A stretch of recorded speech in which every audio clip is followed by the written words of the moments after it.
मोदी सरकार ने वक्फ कानून में संशोधन के बिल को मंजूरी दे दी है। इसके तहत वक्फ बोर्ड के पास किसी भी संपत्ति को वक्फ संपत्ति बनाने का अधिकार वापस ले लिया जाएगा। कैबिनेट की बैठक में वक्फ कानून में करीब 40 संशोधनों को मंजूरी दी गई। संशोधनों के अनुसार अब वक्फ बोर्ड जिस भी संपत्ति पर अपना दावा करेगा उसका सत्यापन करना अनिवार्य होगा। इसी तरह वक्फ की विवादित संपत्तियों का भी सत्यापन आवश्यक होगा। पूरे देश में वक्फ बोर्डों के पास 9.4 लाख एकड़ की करीब 8.7 लाख संपत्तियां हैं। देश में सेना और रेलवे के बाद वक्फ बोर्ड के पास सबसे अधिक संपत्ति है। 2013 में यूपीए सरकार ने वक्फ बोर्डों को काफी अधिकार दिए थे।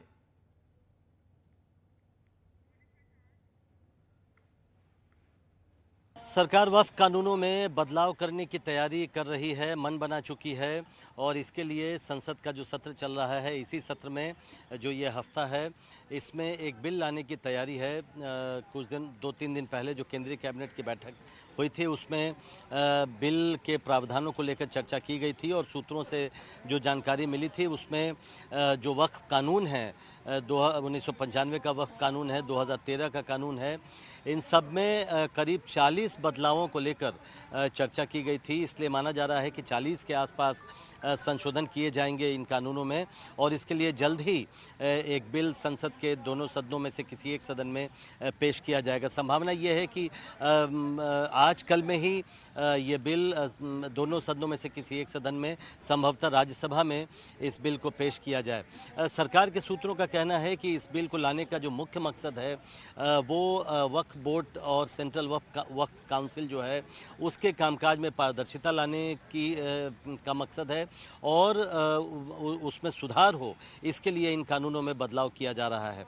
सबसे बड़ा सुधार और सबसे बड़ी पारदर्शिता जो सरकार के सूत्रों का कहना है वो ये कि जितनी भी वक्फ की संपत्तियां हैं उनका वेरिफिकेशन करवाया जाए, या तो जो पुरानी संपत्ति है या जो अब आगे आने वाले दिनों में जो वक्फ की संपत्तियां बनेंगे उन सब संपत्तियों का वेरिफिकेशन करवाया जाए। दूसरी बात, केंद्र सरकार के सूत्रों का कहना है कि जो वक्फ बोर्ड होते हैं उनमें महिलाओं का प्रतिनिधित्व बेहद कम है, इनफैक्ट नहीं है, तो महिलाओं का भी प्रतिनिधित्व हो इसका भी प्रावधान इस बिल में किया जाएगा। और एक और बड़ी बात कि अगर वक्फ किसी संपत्ति पर अपना हक जताता है तो उसके खिलाफ अभी फ़िलहाल ऊपरी अदालत में अपील नहीं की जा सकती है, लेकिन अब जो कानून जो बिल लाया जा रहा है, जो सुधार किया जा रहा है उसमें ऊपरी अदालत में भी जाकर अपील की जा सकेगी।